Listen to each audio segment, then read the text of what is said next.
Hello everyone, welcome to my new video. जैसा कि आप सब जानते हो कि लास्ट टाइम हमने टाइप्स ऑफ रिसर्च किया था। उसके दो टाइप्स कर रहे थे अपन ने, क्वालिटेटिव रिसर्च और क्वांटिटेटिव रिसर्च। आज तो हम सब टाइप्स करने वाले हैं। सब टाइप्स किसके करेंगे? क्वालिटेटिव रिसर्च के सब टाइप्स करेंगे, क्योंकि क्वांटिटेटिव रिसर्च के डिफरेंट टाइप्स हैं। तो वन बाय वन आप स्टडी करेंगे। तो लेट्स स्टार्ट। क्वालिटेटिव रिसर्च अपने को क्या, कितने सब टाइप्स हैं इसके? बेसिकली 5 सब टाइप्स हैं, ठीक है। इसमें क्या कह रखा है? Ethnographic research. एथनोग्राफिक रिसर्च अपने को क्या कहता है कि इस कल्चर के बारे में अपन ने स्टडी करना होता है इस बेसिक रिसर्च में, ठीक है। और इसमें पार्टिसिपेंट्स की ऑब्जर्वेशन बहुत ज़्यादा इंपॉर्टेंट होती है, क्योंकि अगर हम कल्चर, किसी भी कल्चर के बारे में अगर स्टडी करते हैं ना, तो पार्टिसिपेंट्स की जब तक इन्वॉल्वमेंट नहीं हो पाती ना, तब तक आप कल्चर के बारे में स्टडी नहीं कर पाते। Moving on to the next type of research, this is narrative research. Narrative research में क्या होता है? इवेंट्स की स्टडी किया जाता है। डिफरेंट इवेंट्स अपने को दिए जाते हैं और उस इवेंट्स के ऊपर प्रॉपरली स्टडी की जाती है।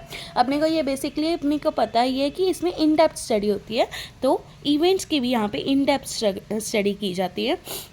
एग्जाम्पल तौर पे आप क्या कर सकते हैं, जैसे स्टोरीज़ होती है, सीरीज़ ऑफ इवेंट्स होते हैं, कि पूरी की पूरी एक टाइमलाइन बन जाती है, जिसकी वजह से आप ये कह सकते हैं कि इस टाइम पीरियड पे कि क्या हुआ था और नेक्स्ट टाइम पीरियड में क्या हुआ था, ठीक है। फिर उसके बाद आता है एम्पिरिकल रिसर्च। एम्पिरिकल रिसर्च में क्या होता है? कंक्लूजन ड्रॉन होता है किसी भी एक बेसिक एविडेंस के बेस पे। E for empirical, E for evidence, ठीक है। इससे याद कर लेना।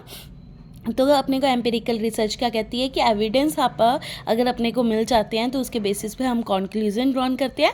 एविडेंस को ढूंढने के लिए हमें ऑब्जर्वेशन की ज़रूरत होती है, ऑब्जर्व करते हैं तभी हमें एविडेंस मिलते हैं।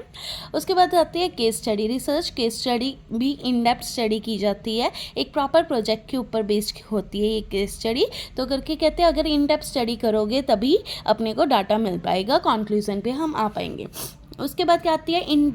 Inductive research. Inductive research bottom up approach पे होती है। अपन ने उसके अंदर भी देखा था, उसकी करेक्टरिस्टिक्स के अंदर इंडक्टिव इन अप्रोच होती है, जहाँ पे कि हम डिस्कवर करते हैं समथिंग न्यू, डिस्कवर करते हैं, तो इसके अंदर थ्योरी को डेवलप किया जाता है, ठीक है। ये था अपना क्वालिटेटिव रिसर्च के बारे में। कल हम क्वांटिटेटिव रिसर्च के बारे में पढ़ेंगे। Thank you so much.